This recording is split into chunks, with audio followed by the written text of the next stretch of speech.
औज़ुबिल्लाहिमिनश्शैतानिर्रजीम बिस्मिल्लाहिर्रहमानिर्रहीम अस्सलामु अलैकुम वरहमतुल्लाहि वबरकातुहू। सूरह नमल है मेरे सामने और सूरह नमल की आयत नंबर 75 है, पारा नंबर 20 है और रुकू नंबर 2 है। आयत नंबर 74 में अल्लाह तबारक व तआला ने मुश्रिकों को चैलेंज करते हुए, मुश्रिकों को ख़िताब करते हुए फरमाया कि जो कुछ तुम्हारे दिलों में है, जो ज़ाहिर करते हो और जो पोशीदा रखा हुआ है, वो सब अल्लाह तबारक व तआला जानता है। और अल्लाह तबारक व तआला यकीनन दिलों के राज जानता है। और आगे अल्लाह तबारक व तआला इसी पैगाम को जारी करते हुए फरमा रहे हैं कि वमा मिन गायबा, पहले थोड़े कम पैमाने पे, कम लेवल पे ज़िक्र हुआ इंसान के दिल के राज जानता। अल्लाह तबारक व तआला इंसान की दिमाग की सोच से आगाह है। जो इंसान ज़ाहिर करते हैं, जो पोशीदा रखते हैं, जो अपने आप से भी छुपाते हैं, जो ज़रा ज़रा इंसान के जहन में ख्याल गुजरता है, उससे आगाही का जिक्र फरमाया कि अल्लाह तबारक व तआला उसको जानते हैं। यहाँ ज़रा बड़े लेवल पे जिक्र करते हुए फरमाया कि वमा मिन गायबा फिस समाई वल अर्ज़ इल्ला फिल किताबिन मुबीन। और जो ज़मीन और आसमान के पोशीदा राज हैं, पोशीदा चीज़ें हैं, याद रहे कि ज़मीन और आसमान में अल्लाह तबारक व तआला ने बहुत ज़्यादा राज, बहुत ज़्यादा ख़जाने पोशीदा रखे हुए हैं, जो कि क़यामत तक इंसान के इल्म में आते रहेंगे और ख़त्म नहीं होंगे। इंसानियत ये रोए ज़मीन पर पैदा होने वाली तमाम चीज़ें ख़त्म हो जाएंगी, लेकिन वो राज, वो उलूम फिर भी वसी रहेंगे और ख़त्म नहीं होंगे। और ज़मीन आसमान की पोशीदा चीज़ों में हर चीज़ का इल्म मौजूद है। जिस तरह के उन चीज़ों के वजूद मौजूद हैं, उसी तरह उनका इल्म भी मौजूद है। और वो सारा अल्लाह तबारक व तआला जानता है, अल्लाह के अलावा कोई और नहीं जानता। इल्म के अल्लाह तबारक व तआला ने, हदीस की रूह से यह है कि इल्म के अल्लाह तबारक व तआला ने 100 दर्जात मुकर्रर किए, और 100 दर्जात में से एक दर्जा रूए ज़मीन पर पाए जाने वाले इंसान, हैवान और जानवरों में तकसीम किया।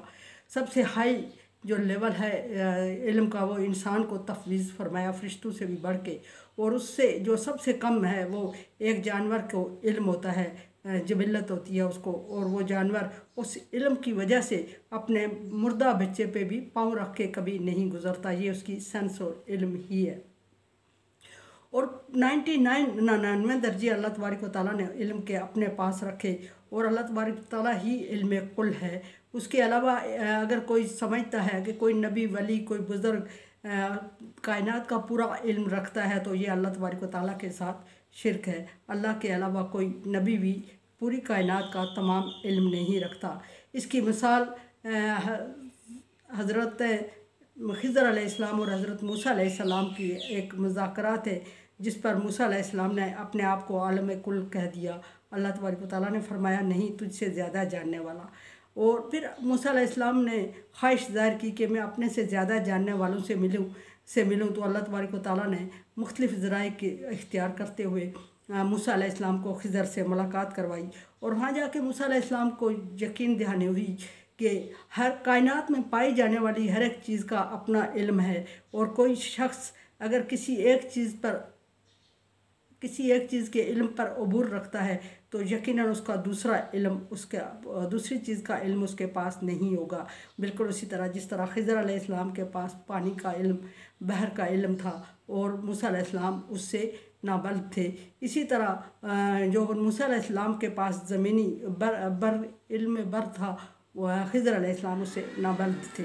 ये अल्लाह तबारक व तआला ने मूसा अलैहिस्सलाम और खिज़र अलैहिस्सलाम के प्रैक्टिकल से साबित किया, और मूसा अलैहिस्सलाम को भी तसल्ली हुई और सीखने का मौका मिला। वहाँ मूसा अलैहिस्सलाम अपने उस्ताद यानी खिज़र अलैहिस्सलाम की शागिर्दगी भी इख्तियार करते हुए नज़र आ रहे हैं।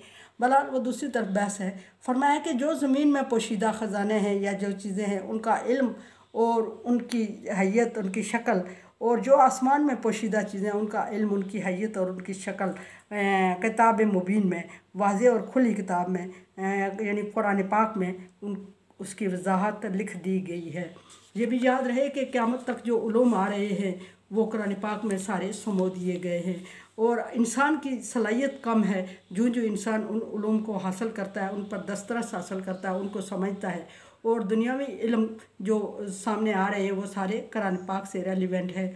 कोई अगर समझता है कि दुनिया का इल्म कोई कुरान पाक से हट के है, तो ये भी उसकी गलतफहमी है। अल्लाह तबारक व तआला ने तमाम चीज़ों का इल्म कुरान पाक में रख दिया। ये अलग बात है कि हमारी समझ बूझ कम होने की वजह से हम उसको देर से समझते हैं, या दुनिया के इल्म को स्टडी करने के बाद समझ सकते हैं। फरमाया कि हर एक चीज़ का इल्म, हर एक चीज़ के वजूद की वजाहत और हैयत और शक्ल कुरान पाक में लिख दी गई है। इन हाज़ल कुरान यक़ुस्सु अला बनी इसराइल, और ये कुरान पाक जो है ये बनी इसराइल के दरमियान फ़ैसला करता है, फ़ैसला करेगा या करता है। अक्सर अल्लज़ी हुम फ़ीही यख्तलिफ़ून, कि किस चीज़ के बारे में फ़ैसला करेगा? अक्सर वो चीज़ें जिनमें बनी इसराइल को इख्तलाफात है। बनी इसराइल के एक इख्तलाफात आपस में भी हैं और बनी इसराइल के इख्तलाफात इलामी किताबों पर भी थे। वाज़ेह रहे कि जो तीनों किताबें इलामी किताबें नाज़िल हुई, सहीफ़े तो मुख्तलिफ नाज़िल होते रहे, लेकिन जो तीनों बड़ी इलामी किताबें हैं वो बनी इसराइल पर नाज़िल हुई। उनमें ज़बूर हज़रत दाऊद अलैहिस्सलाम पर, तौरात हज़रत मूसा अलैहिस्सलाम पर और इंजील हज़रत ईसा अलैहिस्सलाम पर नाज़िल हुई। और बनी इसराइलियों की बदबख्ती ये थी कि बनी इसराइलियों ने उसमें भी इख्तलाफात किए, अपने ही नबी पर नाज़िल होने वाली इल्हामी कुतुब में इख्तलाफात किए। जिसने ज़बूर को माना, जिसने ज़बूर को नहीं माना उसने तौरात को भी नहीं माना, लेकिन बहाना ये बना लिया कि हम ज़बूर को मानने वाले हैं, तौरात को नहीं मानेंगे। इसी तरह जिसने तौरात को नहीं माना इंजील को भी नहीं माना, और इंजील को नहीं माना तौरात को भी नहीं माना, और आपस में एक दूसरे को धोखा देने के लिए ये कह दिया कि हम अपनी तौरात पर ईमान लाते हैं, लिहाजा इंजील को हम नहीं मानते, ये हमारा अल्लाह से अहद हो चुका है। इसी तरह जब कुरान पाक नाज़िल हुआ तो कुरान पाक में उन सारी चीज़ों की वजाहत, फ़ैसले से मुराद यह है कि वजाहत हो गई।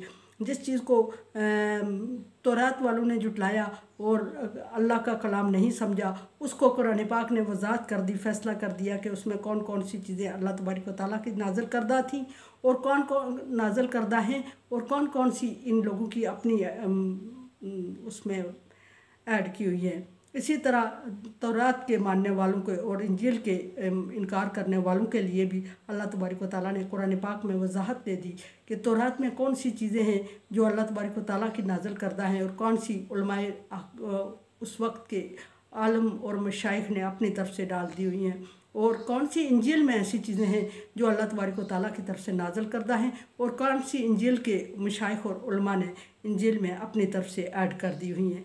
ये सारी बातों की वजाहत और फ़ैसला कुरान पाक ले आया और कुरान पाक ने खुली वजाहत कर दी और एक एक बात का फ़ैसला बनी इसराइलियों के सामने रखा। लेकिन अफसोस ये कि बनी इसराइलियों ने कुरान पाक को भी नहीं माना, जो सारी किताबों में मुसद्दिक़न लिमा बैन यदैहिम, पहले गुज़श्ता तमाम किताबों की तस्दीक करता और वजाहत करता और उनकी हक़ानियत और सच्चाई और उनमें नाज़िल करदा अल्लाह के अहकामात और अपने डाले हुए उलमाए कराम के अहकामात की छानबीन करके उसने पेश किया। लेकिन बनी इसराइल ने नहीं मानना था, सो नहीं माने। यहाँ अल्लाह तबारक व तआला फरमा रहे हैं कि अक्सर उन मामलात के बारे में जो जिसमें वो इख्तिलाफात में पड़े हुए हैं, कुरान ने फ़ैसला कर दिया, वजाहत कर दी और उनके सामने बयान कर दिए, लेकिन नहीं मानने वालों ने नहीं माना और बदबख्ती उनका मुकद्दर बनी। कुरान समझे, देखे समझे और सब्सक्राइब करें और सदका जारिया में मेरा साथ दें। अल्लाह तबारक व तआला का हुक्म तावनु अला बिर्रि व तक़वा, नेकी और भलाई के कामों में एक दूसरे से तावन करें। सो चैनल को सब्सक्राइब और शेयर करके तावन करें।